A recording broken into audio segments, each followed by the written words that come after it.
Good evening प्यारे बच्चों।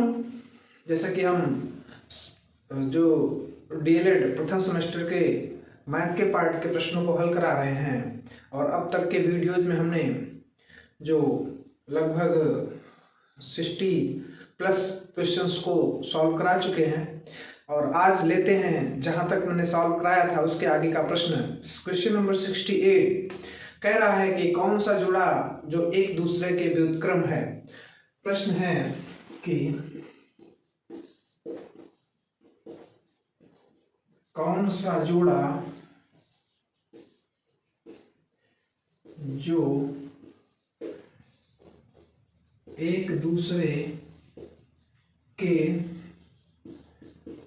व्युत्क्रम है और 4 ऑप्शंस हैं आपके 1,3, 1/3, 3/9 और बी पे दिया गया है 1/5, 5/10।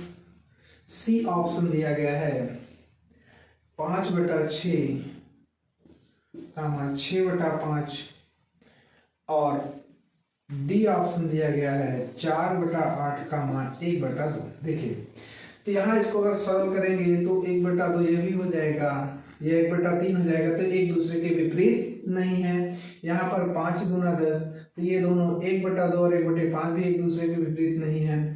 ये 5/6 है और ये 6/5 है, तो यह एक दूसरे के विपरीत है। यहाँ पर भी 4 दूना 8, अर्थात यह 1/2 1/2 बराबर हो जाएगा, तो ये भी नहीं है। अर्थात 5/6 का व्युत्क्रम जो है वो 6/5 यही सही है। ठीक, लेते हैं अगला प्रश्न। अगला प्रश्न कह रहा है कि 2.4 गुणा 0.5 का मान है। हाँ देखें,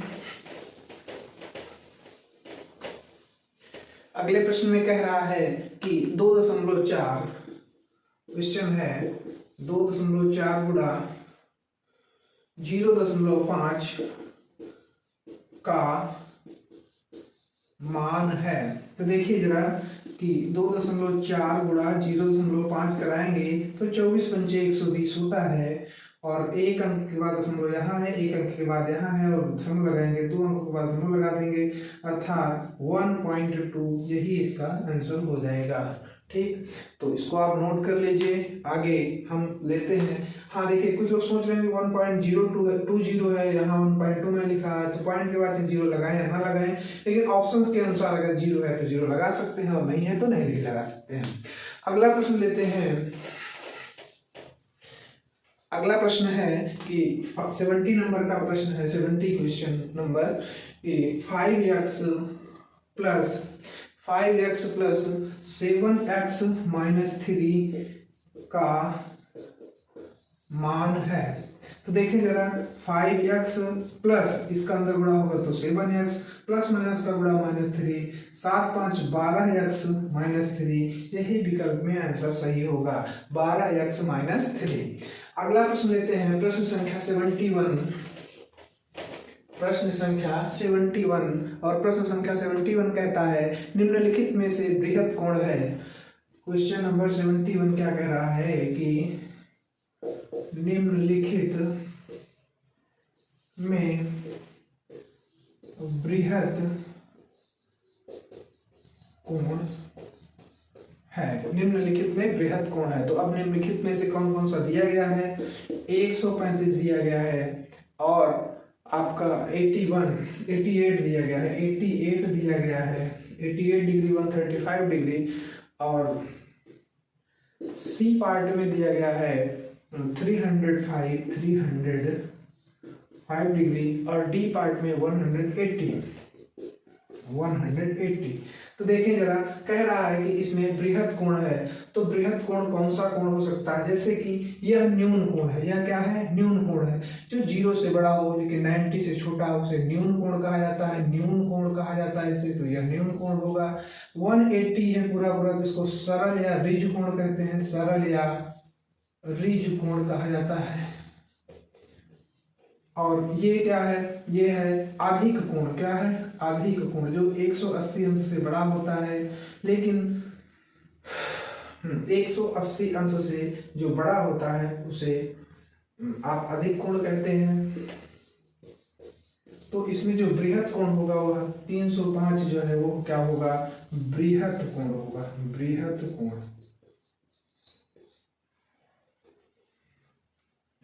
जो 305 है यही क्या होगा, इसका बृहत कोण होगा। ठीक, अगला प्रश्न है 72 नंबर का प्रश्न।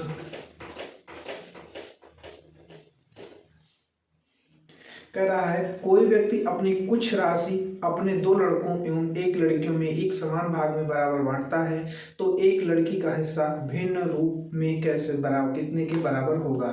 कह रहा है, क्वेश्चन देख लीजिए। कह रहा है कि कोई व्यक्ति अपनी कुछ राशि, कोई व्यक्ति अपनी कुछ राशि, कोई व्यक्ति अपनी कुछ राशि अपने 2 लड़कों एवं लड़कियों में, अपने 2 लड़कों और 2 लड़कों और लड़कियों में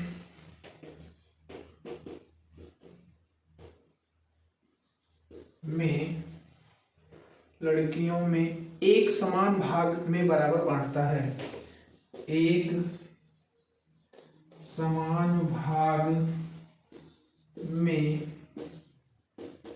बराबर बांटता है। आगे क्या कह रहा है, तो एक लड़की का हिस्सा भिन्न के रूप में बराबर होगा। एक लड़की का हिस्सा भिन्न के रूप में बराबर होगा, ऐसा प्रश्न है। और 4 ऑप्शंस दिए गए हैं, 2/5, 2/5, 1/6 और 1/4 और 1/2, 1/2। देखिए कह रहा है कि देखो एक व्यक्ति है, उसके पास कुछ धन है और वह अपने उस धन को जो है अपने 2 लड़कों और लड़कियों, देखो यही समझने वाली बात है कि 2 लड़के एवं लड़कियों, इसे कह रहा है 2 शब्द यहाँ पहले लगा है, इसके बाद लड़कों और लड़कियों। इसका अर्थ यह होता है कि उसके पास 2 जो है वो लड़के भी हैं और 2 जो है वो लड़कियां भी हैं। हिंदी के जो शब्द है इस हिसाब से पहचानिए कि 2 लड़कों और लड़कियों, जैसे कहा जाए 2 आम और अमरूद, का अर्थ यह होगा कि 2 आम भी है और 2 अमरूद भी है। इसी तरीके से 2 लड़कों और लड़कियों का अर्थ यह होगा कि 2 लड़के भी हैं और 2 लड़कियां भी हैं, अर्थात वह अपनी पूरी राशि का जो है वो 4 हिस्सों में बांटा है। अब अगर वह पूरी राशि को 4 हिस्सों में बांटा है तो एक लड़की का हिस्सा कितना, भैया उसने अपनी पूरी राशि उसको 4 हिस्सों में बांट दिया, मतलब 1 2 3 4 भाग बनाया, 4 हिस्सों में बांट दिया। अब वो जैसे ऐसा भी समझ सकते हैं, जैसे एक पूरी राशि थी उसने 4 भाग में बांट दिया। अब 4 भाग बांट दिए थे, एक लड़के का हिस्सा ये हो गया, एक लड़के का हिस्सा ये हो गया, एक लड़की का हिस्सा ये हो गया और एक लड़की का हिस्सा ये हो गया। तो पूछा है कि एक लड़की का हिस्सा कितना होगा, अर्थात 1/4 इसका विकल्प सही है। एक लड़की का हिस्सा 1/4, दूसरी लड़की का हिस्सा भी 1/4, एक लड़के का हिस्सा 1/4 और दूसरे लड़के का भी हिस्सा 1/4 होगा। शायद आपको समझ में आया हो, जैसा भी लगे कमेंट में जरूर बताइएगा। ठीक, हम लेते हैं अगला प्रश्न, नोट कर लीजिए।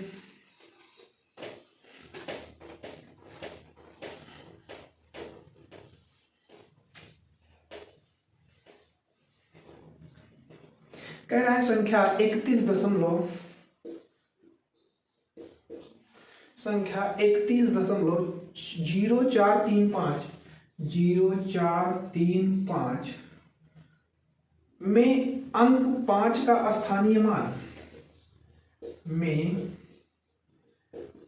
अंक 5 का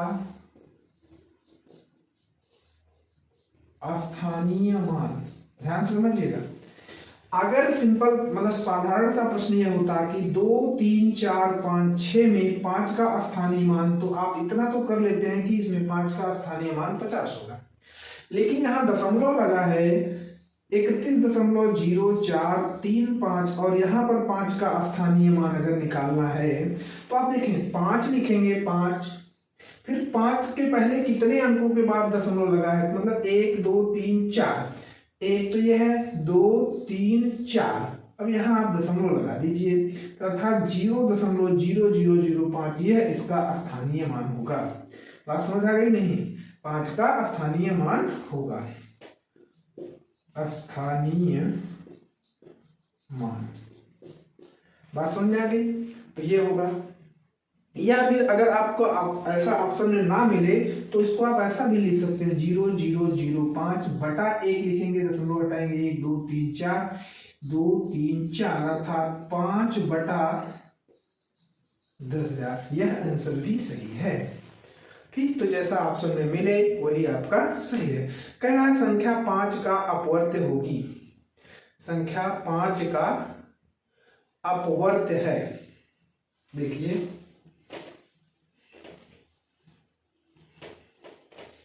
अगला प्रश्न लेते हैं हम, संख्या 5 का अपवर्त्य है।